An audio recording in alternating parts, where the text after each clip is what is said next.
누나가 용서할 수 없는 일을 한 적이 있나요? 저는 초음파 검사를 받고 있을 때 언니 수연에게서 전화가 왔습니다. 민지야, 나 임신했어. 아기 이름을 다니엘로 지어야 할 것 같아. 그 순간 제 심장이 멈춰 멎습니다. 다니엘은 제가 아이에게 주려고 했던 이름이었습니다. 저희 아버지의 이름을 따서요. 수연 언니, 그건 내가 우리 아기 이름으로 정한 거잖아. 언니도 알잖아. 알지만 나 정말 이 이름이 필요해. 아빠가 돌아가신 후로 날 버티게 하는 건 이것밖에 없어. 저는 눈을 감고 깊은 한숨을 내쉬었습니다. 아버지가 암으로 투병하실 때 병원을 찾은 건 저뿐이었습니다. 어머니는 이미 새 남자친구와 함께 살고 있었고, 이런 건 내가 감당할 일이 아니다 라고 말했죠. 저는 4개월 동안 병원 의자에서 잠들며 아버지를 돌봤습니다. 아버지가 돌아가시기 전날 밤, 제 손을 꼭 잡으시며 말씀하셨습니다. 내 이름을 따서 다니엘이라고 지어라. 그것이 아버지의 마지막 말씀이었습니다. 수연 언니, 아빠가 직접 나한테 부탁하셨어. 민지야, 나 이미 할머니한테 말했어. 할머니가 다니엘 이름에 너무 기뻐하셔. 치매가 있으신데 2명의 다니엘은 너무 혼란스러우실 거야. 저는 태어나기 8주 전인 제 딸을 보여주는 화면을 바라보았습니다. 제 마음속으로는 이미 다니엘이었습니다. 나중에 다시 얘기하자. 검진을 마치고 집에 돌아오자 어머니가 현관에 서 계셨습니다. 다른 이름을 골라야겠구나. 어머니는 인사도 없이 선언하셨습니다. 수연이가 이미 다니엘로 정했어. 남편 준호가 아기 침대를 조립하다 고개를 들었습니다. 지금 진지하게 그러시는 거예요? 내가 네 집 대출 보증인이야. 어머니의 목소리가 차갑게 변했습니다. 내 차 보험료, 핸드폰 요금도 내가 내고 있지. 수연이는 3번이나 유산했어. 이 하나만 양보해주지 않으면 모든 지원을 끊을 거야. 압박감이 심했지만 저는 제 입장을 고수했습니다. 결정적인 순간은 제가 진통으로 병원에 갔을 때였습니다. 12시간 동안 고통스러운 진통 끝에 지치고 취약한 상태였습니다. 어머니와 수연 언니가 병원에 도착했습니다. 마지막 기회다, 민지야. 어머니가 진통 사이에 말씀하셨습니다. 수연이는 너보다 2달 뒤에 출산이야. 정말 이름 때문에 우리 가족을 갈라놓을 거니? 수연 언니는 배를 쓰다듬으며 흐느꼈습니다. 아기 다니엘이 내가 살아있는 이유야. 너무 지쳤고 모든 것이 아팠습니다. 알았어요. 제발 나가주세요. 아기를 낳고 싶어요. 출산 3시간 후 딸을 안고 있을 때 어머니가 웃으며 돌아오셨습니다.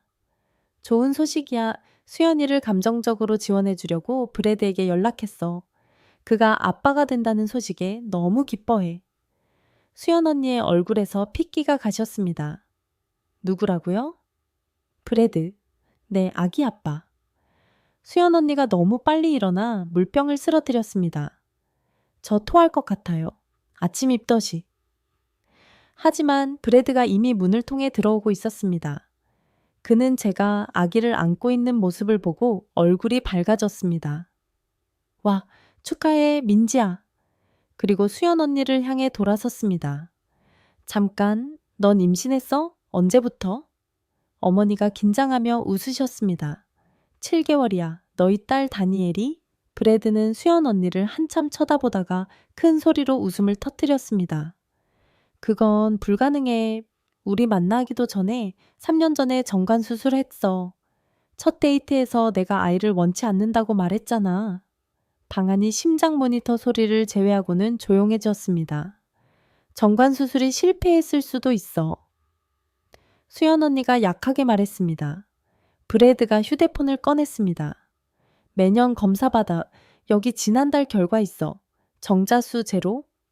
그는 우리 모두를 번갈아 쳐다보며 깨달았습니다. 잠깐, 이거 그 유산 얘기랑 관련 있어? 지난달에 전화해서 가족 돈을 위해 같이 연기하자고 했잖아.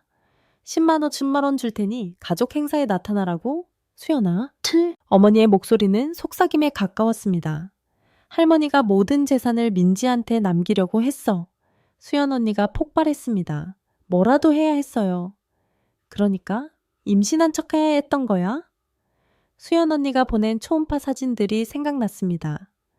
그 사진들, 구글 이미지였고, 계속 얘기하던 아침 입덧도 뭔가가 제 안에서 부서졌습니다.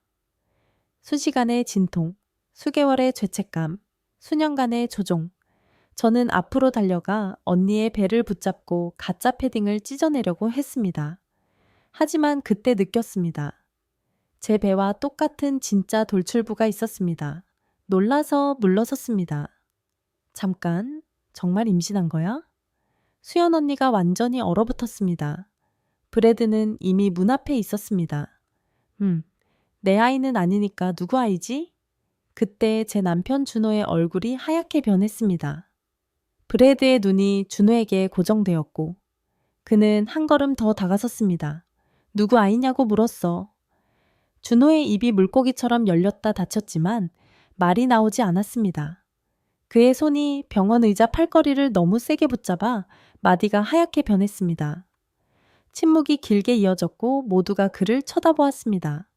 어머니조차 한번 입을 다물고 그저 준호가 말하려고 애쓰는 모습을 지켜보았습니다.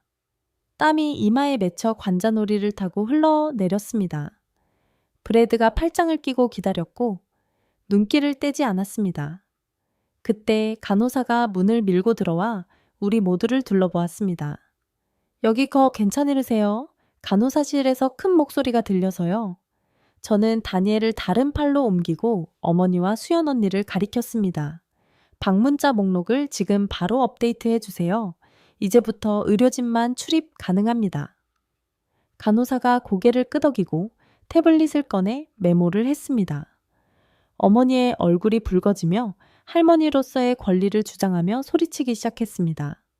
간호사는 침착하게 지원을 요청했고 2명의 간호사가 더 나타났습니다.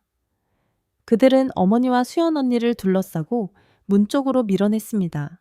어머니는 문틀을 붙잡고 발을 땅에 붙이려 했지만 간호사들은 계속 그녀를 밀었습니다. 수연 언니는 뒤에서 따라갔고 한 손은 진짜 아기 배를 쓰다듬으며 저항하지 않았습니다. 브래드는 할 말은 다 했으니까 라고 말하며 모두를 지나 빠져나갔습니다. 준호는 의자에 얼어붙은 채로 바닥만 쳐다보고 있었고 거친 숨을 내쉬고 있었습니다. 모두가 나가고 문이 닫히자 준호는 너무 빨리 일어나 의자가 바닥에 긁히는 소리가 났습니다. 숨 좀 쉬어야겠어. 그는 제가 뭐라도 말하기 전에 방에서 뛰쳐나갔습니다. 저는 다니엘을 안고 앉아 작은 몸무게가 제 가슴에 느껴지는 것을 느꼈습니다. 아버지의 마지막 말씀이 그녀를 자신의 이름을 따서 부르라는 내용이었던 것이 머릿속에 울렸습니다. 우리 주변의 모든 것이 무너지고 있었지만 아버지에게 한 약속은 그 어느 때보다 중요하게 느껴졌습니다. 병원 침대 옆 테이블에 있는 휴대폰이 어머니의 문자가 연속적으로 오면서 진동하기 시작했습니다. 그녀는 즉시 자동차 보험료 지불을 중단하겠다고 협박했습니다.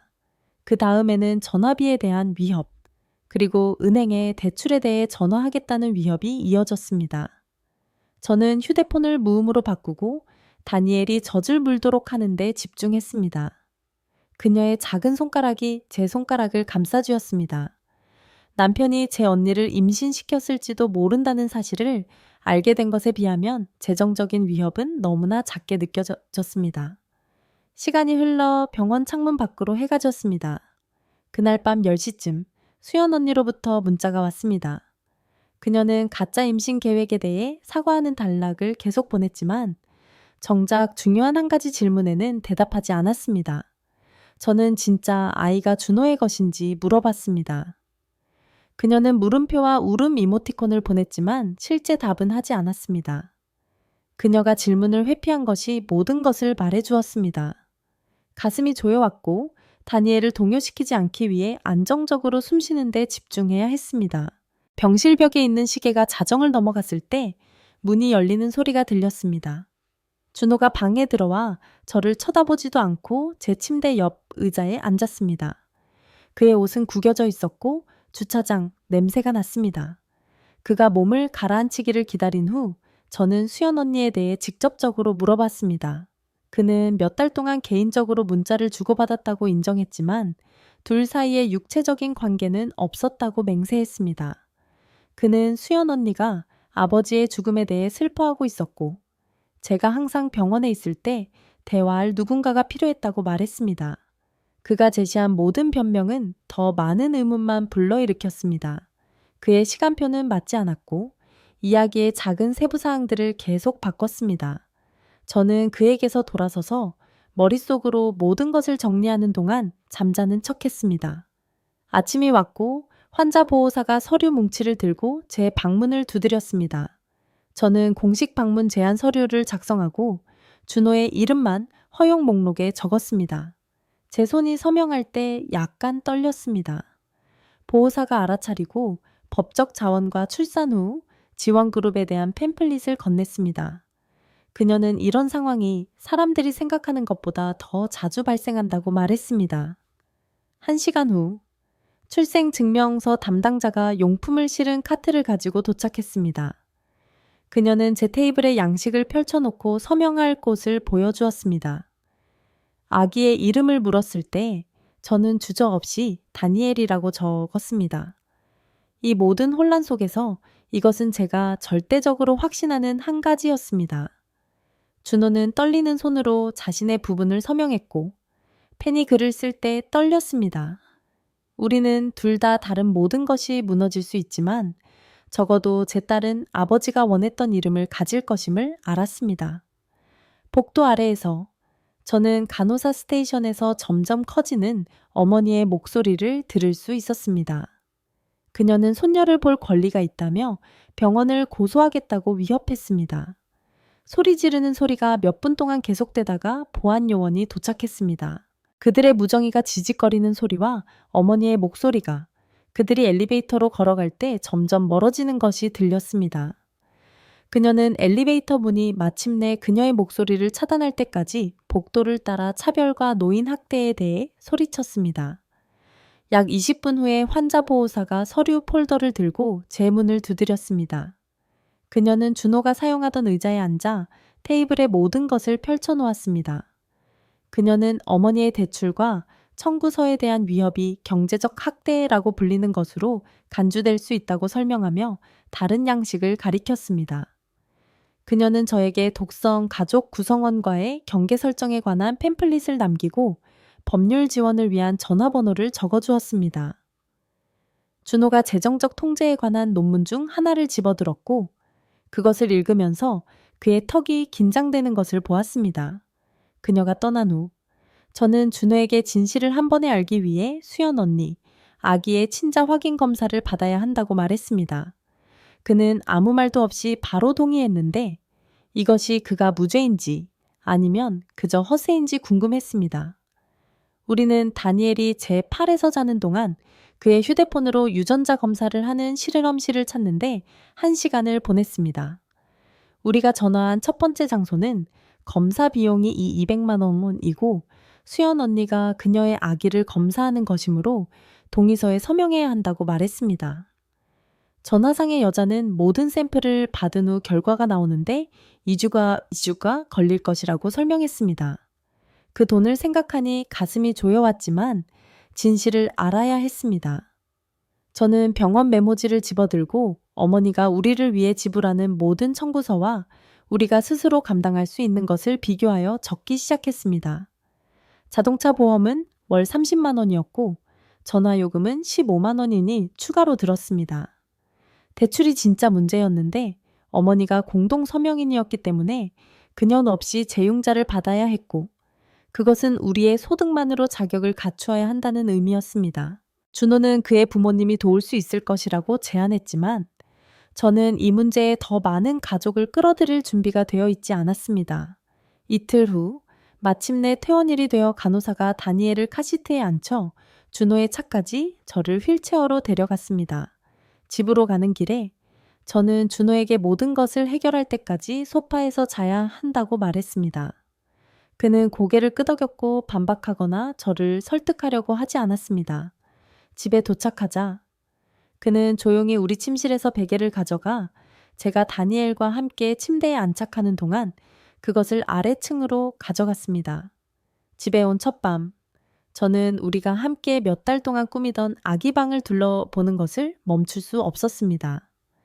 저는 서랍을 열어 이상한 것이 있는지 찾아보았고, 무작위로 끼워 넣은 지난 몇 달 동안의 영수증을 찾았습니다. 대부분은 기저귀와 분유와 같은 일반적인 물건이었지만, 그 다음 저는 지난달 그의 신용카드 명세서를 발견했습니다. 그가 늦게 일한다고 말한 날에 수연 언니의 아파트에서 2블록 떨어진 주유소에서 3번의 결제가 있었습니다. 저는 떨리는 손으로 서류를 다시 넣고 울지 않고 다니엘에게 수유하는 데 집중하려고 노력했습니다. 다음 날 아침, 저는 환자보호사 팸플릿에 있는 번호로 전화하여 가족 재정 학대 사례를 처리하는 변호사와 무료 상담을 예약했습니다. 비서는 그들이 제 상황과 같은 경우를 자주 보며 지금부터 3일 후에 저를 만날 수 있다고 말했습니다. 저는 약속 시간을 적고 처음으로 작은 희망이 생겼습니다. 3일 후, 준호의 어머니가 다니엘을 돌보는 동안 저는 시내의 변호사 사무실로 운전했습니다. 변호사는 어머니 나이쯤 되는 여성으로 제가 아버지의 죽음부터 어머니의 위협까지 모든 것을 설명하는 동안 방해하지 않고 들었습니다. 그녀는 법정 메모지를 꺼내 할머니를 위한 위임장과 후견인이라는 것에 대해 메모하기 시작했습니다. 그녀는 어머니가 재정적 위협으로 하고 있는 것이 확실히 학대로 간주될 수 있다고 설명하고 모든 것을 문서화하기 시작하라고 말했습니다. 그녀는 제가 재정적 학대를 다루고 있기 때문에 감소된 수수료로 제 사건을 맡겠다고 했고, 제가 찾을 수 있는 모든 증거를 수집하는 숙제를 주었습니다. 그날 밤, 저는 소셜미디어를 스크롤하다가 수연 언니가 하트로 둘러싸인 새 초음파 사진을 올린 것을 보았습니다. 저는 이전의 가짜 사진들처럼 이미지를 저장하고 역검색을 했지만 이번에는 아무것도 나오지 않았습니다. 이 사진은 진짜였고 그것은 이전보다 모든 것을 더 복잡하게 만들었습니다. 저는 변호사에게 준호의 보험 서류가 필요했기 때문에 그가 아래층에 있는 동안 그의 이메일에 로그인했습니다. 저는 보험회사 이름을 검색하고 파일을 다운로드하기 시작했을 때 라이드쉐어 앱에서 온 오래된 영수증을 발견했습니다. 픽업은 우리 집이었고 하차는 제가 인식하지 못하는 주소였기 때문에 저는 그것을 지도에 입력했습니다. 위치는 수연 언니의 아파트에서 2블록 떨어진 곳이었고 날짜는 6주 전, 그가 회사 저녁 식사에 있다고 말한 때였습니다. 제 위가 떨어졌고 머릿속에서 더 많은 조각들이 맞아들기 시작했습니다. 저는 떨리는 손으로 영수증을 인쇄하고 준호가 잠자리에 들기 위해 올라오기를 기다렸습니다. 그가 들어왔을 때 저는 종이를 들고 그의 얼굴이 수초 안에 혼란스러움에서 죄책감으로 바뀌는 것을 지켜보았습니다. 그는 수연 언니가 그날 밤 어떤 술집에서 또다시 어머니와 싸운 후 취해서 울며 전화했다고 빠르게 말하기 시작했습니다. 그는 그녀가 차를 태워줄 필요가 있었고 이미 아버지가 호스피스에 계셔서 스트레스를 받고 있던 저를 걱정시키고 싶지 않았다고 말했습니다. 그가 한 모든 말은 그날 밤 회사 저녁 식사에 대해 거짓말을 했기 때문에 상황을 악화시켰습니다. 저는 그에게 왜 그녀를 실제 건물이 아닌 2블록 떨어진 곳에 내려주었는지 설명하라고 했습니다. 그는 그녀가 머리를 맑게 하기 위해 걷고 싶어 했다고 말했지만 그의 얼굴 표정은 그가 즉석에서 만들어내고 있다는 것을 말해 주었습니다. 다음 날 아침 우리가 논의했던 친자 확인 검사를 위한 동의서가 첨부된 이메일이 실험실에서 왔습니다. 양식은 수연 언니의 아기의 DNA를 그녀가 여전히 임신 중인 동안 그녀의 혈액을 통해 검사할 것이기 때문에 수연 언니의 서명이 필요했습니다. 저는 그녀가 이것만 동의한다면 전체 200만 원을 지불하겠다는 문자와 함께 그것들을 그녀에게 전달했습니다. 그녀는 20분 후에 아무것도 아닌 것 때문에 우리 가족을 파괴하려고 하느냐며 답장을 보냈습니다. 저는 어느 쪽이든 증거가 나올 때까지 할 말이 더 이상 없었기 때문에 대답하지 않았습니다. 그날 오후 제가 다니엘에게 수유하고 있을 때 제 전화기가 어머니의 음성 메시지와 함께 울렸습니다. 그녀의 목소리는 제가 어떤 검사를 진행한다면 모든 재정적 지원을 끊겠다고 말하면서 차갑고 명확했습니다. 그녀는 식료품 목록을 읽는 것처럼 그녀가 지불하는 모든 것을 나열했습니다. 대출, 자동차 보험, 전화요금, 심지어 2년 전에 우리를 추가했던 넷플릭스 계정까지. 그녀는 제가 이 터무니없는 조사를 중단하지 않으면 24시간 안에 우리를 아무것도 없이 내버려 두겠다고 말했습니다. 저는 음성 메시지를 저장하고 즉시 위협이 고조되고 있다는 메모와 함께 제 변호사의 이메일로 전달했습니다. 제 변호사는 1시간 내에 전화를 걸어 옵션을 논의하기 위해 다음날 방문해달라고 요청했습니다. 제가 그녀의 사무실에 갔을 때 그녀는 이미 공동 서명인 없이 대출을 재융자하는 것에 대한 정보를 모아놓았습니다.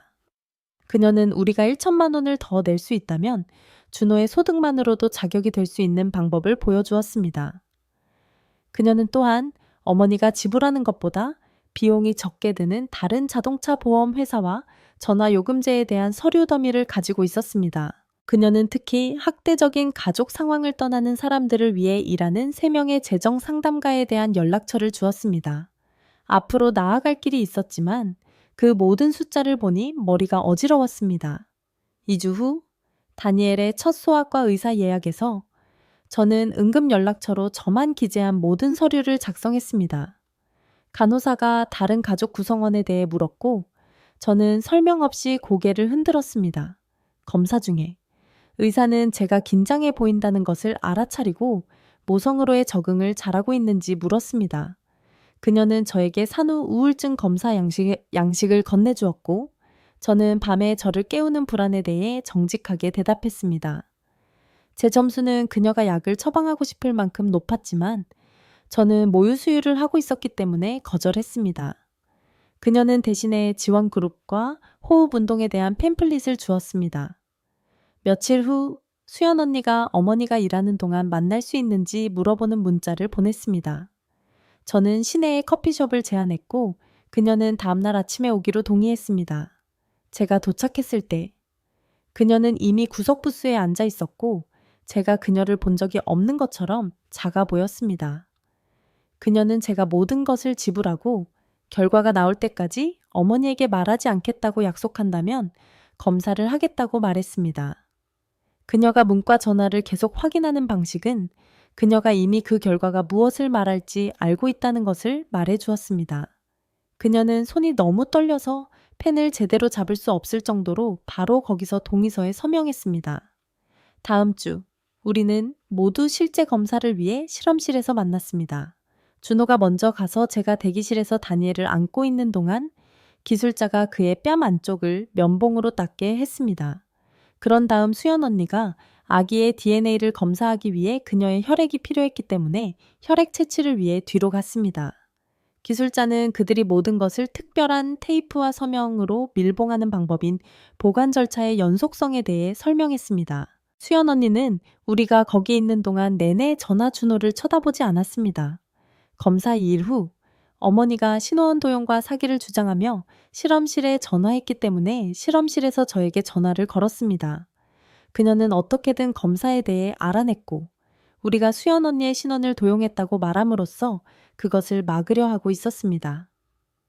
실험실 감독관은 매우 전문적이었고 그들이 친자 확인 사례에서 간섭하는 가족 구성원을 항상 다룬다고 말했습니다. 그들은 저와 수연 언니에게 직접 동의를 확인하고 어머니의 시도에도 불구하고 검사를 진행할 것이라고 확인했습니다. 그날 밤 준호는 마침내 무너지고 약 6주 전에 한번 수연 언니의 아파트에 갔다고 인정했습니다. 그는 어머니가 직장에 전화를 걸어 저와 아기 이름 상황에 대해 그를 압박하고 있었다고 말했습니다. 그는 그녀에게 물러서라고 이야기하기 위해 갔지만 그들 사이에 아무 일도 없었다고 주장했습니다. 그는 그들이 그저 1시간 동안 이야기하고 그가 떠났다고 말했지만 신뢰는 이미 사라졌습니다. 저는 제 변호사가 보관하라고 제안한 일기장에 모든 것을 기록하기 시작했습니다. 모든 대화, 모든 문자, 제가 발견한 모든 이상한 영수증이 날짜와 시간과 함께 문서화되었습니다. 결과가 나오기 3일 전, 제 변호사가 예상치 못한 소식으로 전화를 걸었습니다. 그녀가 호스피스에서 아버지의 서류를 살펴보던 중 그가 제가 딸의 이름을 다니엘로 짓기를 원한다는 편지를 발견했습니다. 그 편지는 법적 구속력은 없었지만 아버지의 송을씨로 그의 바람을 분명히 보여주었습니다. 그녀는 어머니가 조부모 권리나 양육권 간섭에 대한 법적 위협을 시도할 경우를 대비하여 그것을 준비해두라고 제안했습니다. 다음 날 아침 제 전화기가 다니엘의 기저귀를 갈아주는 동안 울렸고 어머니의 목소리가 차갑고 날카롭게 들려왔습니다. 그녀가 법원에 서류를 제출했고 제가 할머니의 케어에 대한 결정을 내릴 만큼 정신적으로 안정되지 않다고 주장했다고 말했습니다. 저는 떨리는 손으로 제 변호사에게 전화를 걸었고 그녀는 어떤 판사가 어머니의 요청에 대해 판결하기 전에 할머니의 의사에게 바로 연락하여 적절한 평가를 받게 하겠다고 말했습니다. 상황은 날마다 더 추악해지고 있었고 저는 어머니가 저를 상대로 하는 모든 법적 조치를 따라잡기가 어려웠습니다. 다니엘과 함께 집에서 보낸 첫 밤은 실제로 제대로 된 잠을 자지 못한 새밤이 되었습니다. 그리고 셋째 날 밤, 저는 아기가 방 아래에서 울고 있는 동안 화장실 바닥에 앉아 그저 흐느끼고 있는 저를 발견했습니다.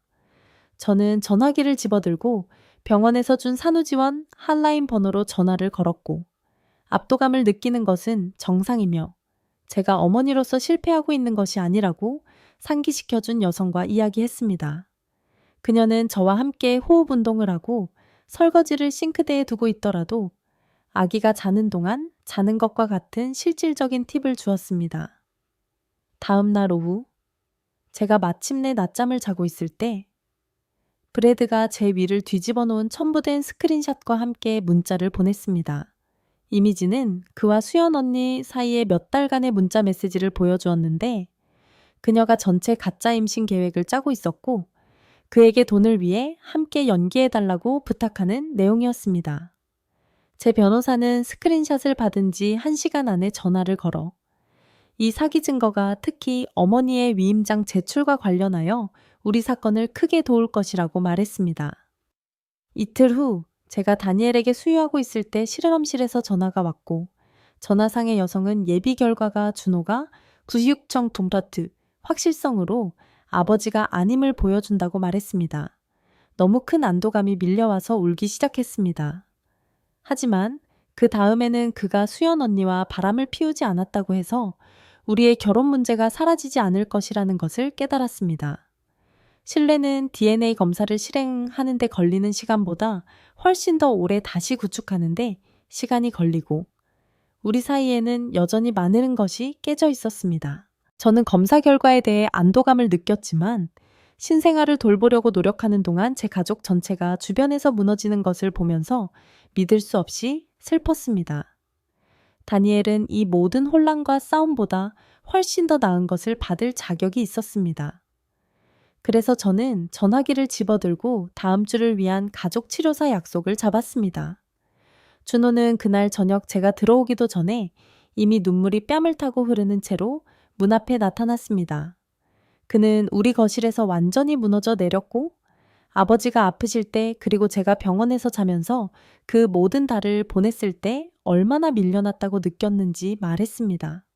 그는 나쁜 선택을 하고 비밀을 유지한 것을 인정했지만 수연 언니를 포함하여 어떤 누구와도 결코 바람을 피우지 않았다고 계속해서 맹세했습니다.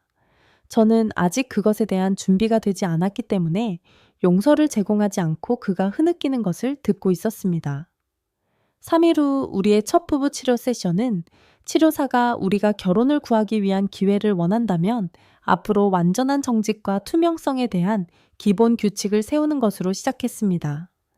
그녀는 우리가 문제를 해결하는 동안 준호가 다른 곳에 머물러야 한다고 제안했고 그의 부모님은 이미 손님방을 제공했습니다. 치료사는 대부분의 세션을 어머니의 우리에 대한 재정적 통제가 실제로는 수년 동안 계속되어 온 감정적 학대이자 벌이었다는 것을 파악하는 데 보냈습니다. 그녀는 우리에게 각자 협상 불가능한 경계를 적어보라는 숙제를 내주었습니다. 그리고 제가 집에 와서 제 목록을 시작했을 때 그것은 제가 예상한 것보다 훨씬 더 길었습니다. 그 세션 4일 후 어머니가 식료품 봉지와 다니엘의 이름을 법적으로 다른 것으로 변경하는 문서를 들고 제 문 앞에 나타났습니다. 제가 서류를 보는 것조차 거부하자 그녀는 모든 식료품을 제 현관에 쏟아붓고 그녀가 해준 모든 것에 감사하지 않는 배은망덕한 딸들에 대해 소리 지르기 시작했습니다.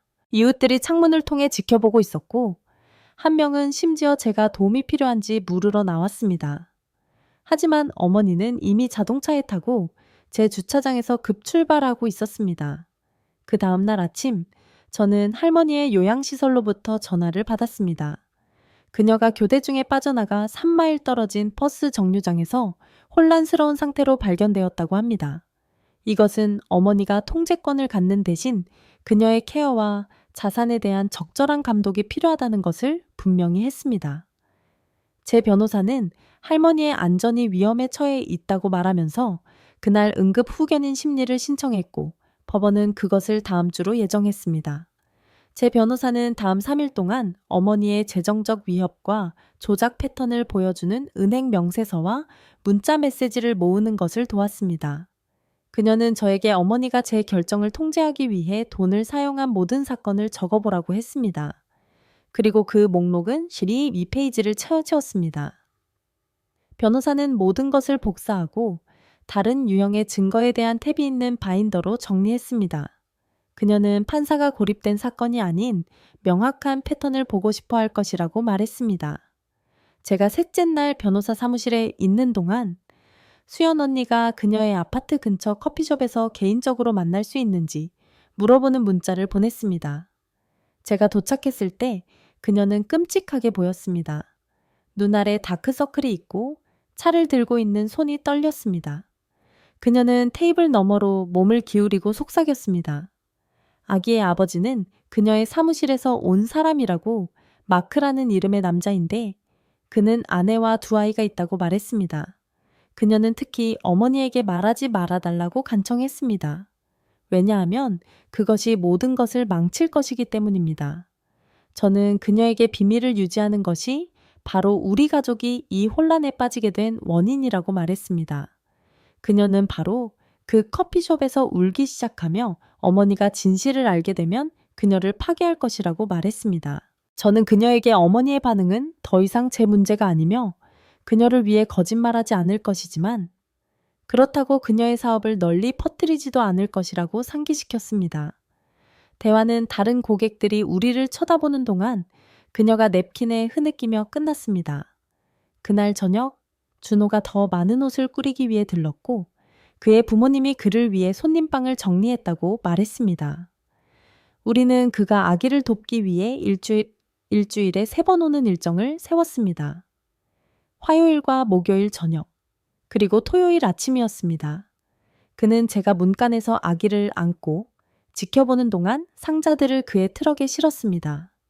그의 물건이 없는 집은 이상하게 느껴졌습니다.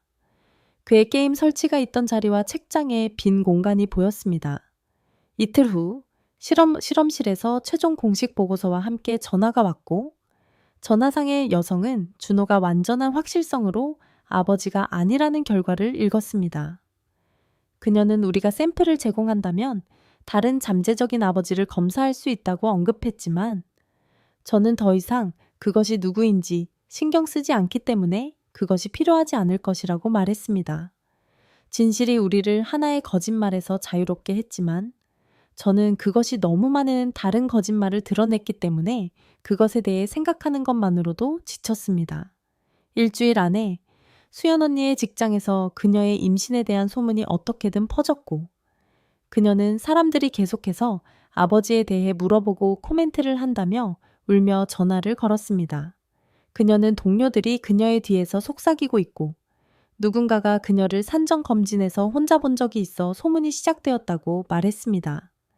저는 그녀에게 브래드가 거짓말이 당신을 따라잡을 때 무슨 일이 일어나는지에 대해 경고하려고 했다는 것을 상기시켰습니다. 우리의 다음 치료 세션은 완전한 투명성을 통해 신뢰를 재구축하는 데 초점을 맞추었습니다. 그리고 치료사는 준호가 그의 노트북을 가져와 바로 그녀의 사무실에서 그의 은행 명세서와 신용보고서를 저에게 보여주게 했습니다. 그는 제가 지켜보는 동안 그의 모든 계정에 로그인하고 6개월간의 거래 내역을 인쇄했습니다. 우리는 우리의 전화에 우리가 둘 다 어디로 가는지, 언제 돌아올지를 기록해야 하는 공유 캘린더를 설정했습니다. 치료사는 제로 신뢰에서 시작한다는 것은 우리가 모든 것에 대한 완전한 정직함으로 벽돌을 하나씩 쌓아야 한다는 것을 의미한다고 말했습니다. 쌓인 오래된 우편물을 살펴보다가 저는 제가 인식하지 못하는 계정에 대한 저에게 주소가 지정된 신용카드 명세서를 발견했습니다. 제가 회사에 전화했을 때 그들은 그 카드가 어머니가 승인된 사용자로 등록되어 있고 80만 원의 잔액이 있는 3년 동안 열려 있었다고 말했습니다. 제 변호사는 이것이 직접적인 사기라고 말하고 경찰 신고서를 제출하고 신용조사기관에 이의를 제기하는 것을 도왔습니다. 그녀는 어머니에게 재정적 괴롭힘과 사기에 대한 공식 중단 명령서를 보냈으며 우리가 어머니가 그것을 받았다는 증거를 갖도록 등기 우편으로 배달했습니다.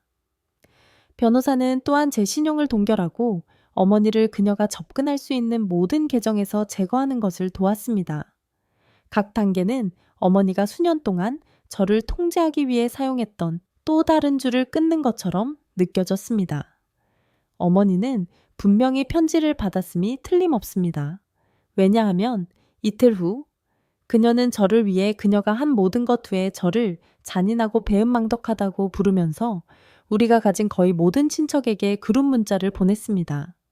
제 전화기는 수년 동안 이야기하지 않았던 이모들과 사촌들로부터의 메시지로 폭발하기 시작했습니다. 갑자기 제 삶에 대한 의견을 가지고 있었습니다. 일부는 어머니의 편을 들며 가족이 함께 해야 한다고 말했고, 다른 일부는 그들이 아버지가 아프셨을 때 어머니가 아버지를 어떻게 대했는지 봤기 때문에 놀라지 않았다고 말했습니다. 저는 대부분을 차단하고 아기를 돌보는 데 집중하기 위해 전화를 무음으로 설정했습니다. 그날 밤, 다니엘을 재운 후 저는 주방 테이블에 앉아 법적 패드를 가지고 정확히 어머니가 제 딸과 가질 수 있는 접촉을 적기 시작했습니다. 제 손이 그녀가 저가 있는 공공장소에서 일주일에 한 번 2시간 동안 다니엘을 볼 수 있다고 적을 때 약간 떨렸습니다. 저는 수연 언니가 어머니 없이 혼자 오고 먼저 24시간 전에 통보한다면 방문할 수 있다고 추가했습니다. 규칙들이 마음씨가 안 좋은 것처럼 느껴졌지만 일어난 모든 일 이후에 저는 우리를 보호하기 위해 이러한 경계가 필요했습니다. 저는 사본을 만들어 하나를 등기 우편으로 어머니에게 보냈고 다른 하나는 모든 것을 문서화하는 것이 똑똑하다고 말한 제 변호사에게 주었습니다. 3주 후 마침내 후견인 심리가 도착했고 저는 유일한 정장을 입었고 우리가 여전히 공개적으로 함께 나타날 준비가 되지 않았기 때문에 준호는 다니엘과 함께 집에 머물렀습니다. 법정은 제가 예상했던 것보다 작았고 목재 패널과 제 등을 아프게 하는 불편한 벤치가 있었습니다. 어머니는 자신의 변호사와 함께 다른 쪽에 앉아 있었고 판사는 할머니의 재정과 의학적 상태에 대한 서류 더미를 검토했습니다. 제 변호사는 어머니가 할머니의 계좌에서 돈을 옮기고 있는 것을 보여주는 은행 명세서를 제출했고 판사의 얼굴은 각 페이지마다 더 심각해졌습니다. 법원이 지정한 평가자는 가족 역학이 손상되었기 때문에 할머니가 그녀의 자산을 관리하는 중립적인 제3자가 필요하다고 증언했습니다. 어머니의 변호사는 그녀가 장녀로서 자연스러운 선택이라고 주장했지만 판사는 그를 차단하고 증거가 명확한 재정적 조작을 보여준다고 말했습니다. 40분의 증언 후 판사는 노인 케어 재정을 전문으로 하는 회사에서 전문적인 후견인을 지정했습니다. 어머니는 너무 빨리 일어나 그녀의 의자가 바닥에 긁히는 소리가 났고 그녀의 변호사는 그녀가 재판석에 접근하는 것을 막기 위해 그녀의 팔을 잡아야 했습니다. 판사는 그녀에게 법정 행동에 대해 경고하고 결정이 최종적이라고 말했습니다. 처리하는데 몇 달이 걸릴 항소가 있을 경우를 제외하고 법원 밖에서 어머니는 그녀의 변호사가 주차장 쪽으로 그녀를 끌어당기려고 하는데도 문 옆에서 기다리고 있었습니다. 그녀는 제 길을 막고 저를 앙심 품은 이기적인 사람이라고 불렀으며 아버지가 내가 우리 가족을 파괴하는 방식에 대해 부끄러워하실 거라고 말했습니다. 그녀의 얼굴은 붉어졌고 사람들이 법원 계단에서 우리를 쳐다보기 시작했습니다. 저는 제 자신을 방어하고 싶었지만 제 치료사가 조작 전술에 관여하지 말라고 한 말을 기억했습니다. 저는 그녀가 언젠가 가족이 필요할 때 내가 이것을 후회할 것이라고 계속 소리치는 동안 아무 말도 하지 않고 그녀 주변을 걸어갔습니다. 제 변호사는 전체 상황을 목격하고 우리가 접근 금지 명령이 필요한 경우를 대비하여 어머니의 행동에 대한 메모를 했습니다. 이틀 후, 제 전화기가 새벽 3시에 수연 언니가 6주 일찍 진통 중이라는 문자와 함께 진동했습니다. 그녀는 그녀가 두려워하고 어머니가 모든 것에 대해 너무 강렬하게 하고 있기 때문에 병원에 올 수 있는지 물었습니다. 저는 준호가 배고프게 일어난 다니엘을 안고 있는 동안 가야 할지 고민하며 10분 동안 침대에 앉아 있었습니다. 제 일부는 어머니의 조작이 우리 사이의 모든 것을 파괴하기 전에 제 머리를 닦고 비밀을 공유하던 언니를 기억했습니다. 저는 마침내 옷을 입고 우리의 분리 기간 동안 접촉을 최소화하기로 합의했기 때문에 준호가 아기와 함께 머무는 동안 병원으로 운전했습니다. 산부인과 병동은 제가 몇 주 전에 출산한 곳과 동일했습니다. 그리고 소독제 냄새는 그 모든 기억을 떠오르게 했습니다. 수연 언니는 모니터가 삐삐 소리를 내고 ICU 드립이 그녀의 팔로 들어가는 그녀의 방에 혼자 있었습니다. 그녀는 제가 들어왔을 때 제 손을 잡고 모든 것에 대해 얼마나 무서워하고 얼마나 미안한지 울기 시작했습니다. 진통이 심해졌을 때 그녀는 제 반지가 손가락에 파고들 정도로 제 손을 너무 세게 쥐었지만 저는 손을 빼지 않았습니다. 간호사는 아기가 조산에 비해 빨리 오고 있다고 말했고 그들은 NECU 팀에게 준비하라고 전화했습니다. 어머니가 1시간 후에 나타나 통제권을 가져가려고 했지만 수연 언니는 실제로 그녀에게 대신 저를 원했기 때문에 밖에서 기다리라고 말했습니다. 어머니의 얼굴이 충격으로 하얗게 변했지만 간호사가 분만 중에는 한 명의 지원 인원만 허용된다고 말했을 때 그녀는 떠났습니다. 8시간 후 수연 언니의 아들이 1.5kg의 무게로 태어났지만 의사가 그의 임신 연령에 비해 훌륭하다고 말한 자체 호흡을 하고 있었습니다. 그들은 그를 모니터링을 위해 NECU로 재빨리 데려갔지만 수연 언니가 눈물을 흘리는 동안 먼저 그녀가 그를 잠시 안도록 했습니다. 간호사가 출생 증명서 서류와 함께 와서 아기의 이름을 물었을 때 수연 언니는 오랫동안 망설였습니다. 어머니가 다시 들어왔고 즉시 아버지를 따라서 그의 이름이 다니엘이어야 한다고 말했지만 수연 언니는 고개를 저었습니다. 그녀는 저를 보고 나서 양식의 시안이라고 적었습니다. 이것은 그녀의 고등학교 때 가장 좋아했던 이름으로 우리 가족 드라마와는 아무 관련이 없었습니다. 어머니는 논쟁하려고 했지만 수연 언니는 그것이 그녀의 아기이고 그녀의 선택이라고 말하며 어머니가 다른 말을 하기 전에 서류에 서명했습니다. 아버지 정보 섹션은 공백으로 남았고 간호사가 그녀가 확실한지 물었을 때 수연 언니는 설명 없이 그저 고개를 끄덕였습니다. 병원 사회복지사가 독신 어머니를 위한 자료, 재정 지원 및 지원 그룹을 포함한 팸플릿을 가지고 들렀습니다. 어머니는 그녀가 계획한 대로 이 이야기를 통제할 수 없다는 것을 깨달았고 우리 중 누구에게도 작별 인사를 하지 않고 방을 나갔습니다. 그날 저녁 어머니는 소셜미디어에 허가 없이 찍은 아기의 사진과 함께 그녀의 손자 다니엘의 탄생을 발표했습니다. 몇 분 안에 수연 언니는 아래에 그의 이름이 시안이고 그녀를 어머니로서 그녀의 선택을 존중해달라고 요청하며 댓글을 달았습니다. 저는 다니엘에게 수유하면서 휴대폰으로 전체 교환을 보았고 수연 언니가 어머니에게 공개적으로 맞서는 것에 대해 자랑스러웠습니다. 몇몇 친척들이 수연 언니의 댓글에 좋아요를 눌렀는데 이는 아마도 어머니를 화나게 했을 것이지만 사람들이 그녀의 조작을 알아차리기 시작했다는 것을 보여주었습니다.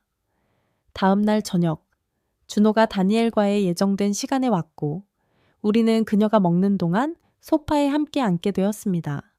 그가 그녀의 담요를 조정할 때 그의 손이 저의 손에 닿았고 우리가 해왔던 것처럼 둘 다 즉시 멀어지지 않았습니다.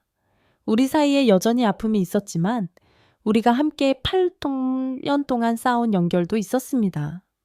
우리는 우리에 대해 이야기할 준비가 되지 않았지만 우리 둘 다 완전히 끝낼 준비가 되지 않았다는 것을 알았습니다.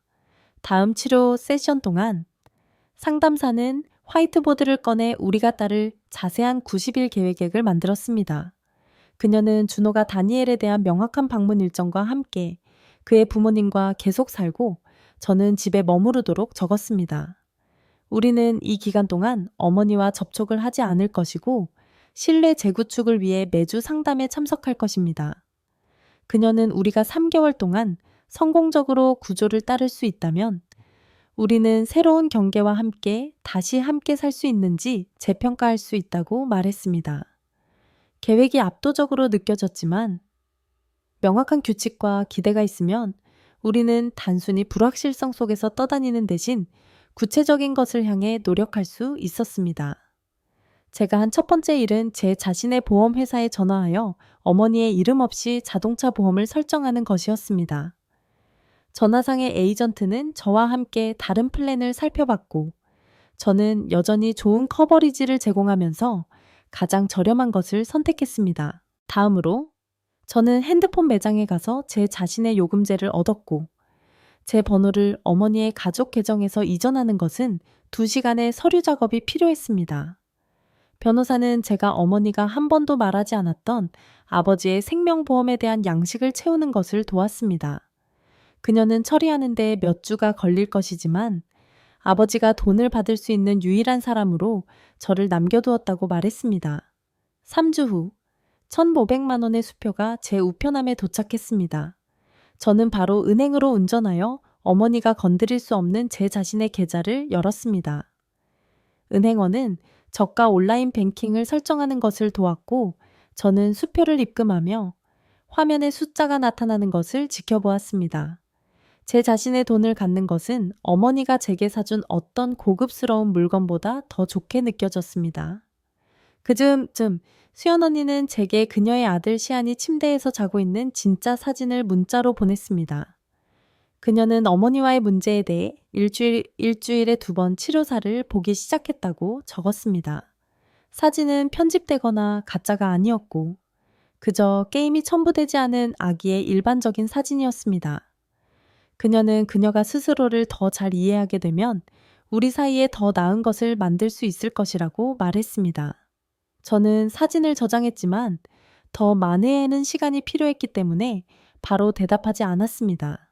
할머니의 돈을 담당하게 된 후견인은 이제 그녀의 케어를 위해 모든 것이 안전하다고 말하는 편지를 보냈습니다. 할머니의 기억은 매일 더 나빠지고 있었습니다. 그러나 적어도 그녀는 그녀의 시설에서 안전하고 편안했습니다.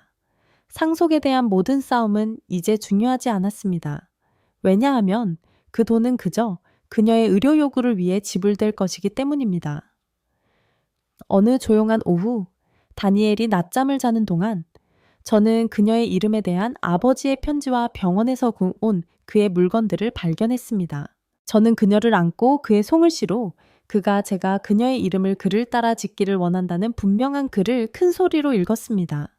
그녀는 제가 읽는 동안 제 손가락을 잡았고 저는 그가 제게 가르쳐준 모든 좋은 것들로 그녀를 키울 것을 약속했습니다. 제 거실에서의 그 순간은 편지에 대해 다른 누구에게 말하는 것보다 더 많은 의미가 있었습니다. 준호와 저는 함께 살지 않는다는 치료사의 계획을 지켰지만 우리는 일주일에 한 번씩 함께 저녁 식사를 하기 시작했습니다. 그의 어머니는 우리가 단순한 식당에 가서 일상적인 것들에 대해 이야기하는 동안 그녀의 집에서 다니엘을 봐주곤 했습니다. 우리는 어머니가 우리 사이에 문제를 일으키지 않고 어떻게 이야기하는지 배우고 있었습니다. 저녁 식사는 로맨틱하지 않았지만 우리가 처음부터 결혼한 이유를 기억하는 데 도움이 되었습니다.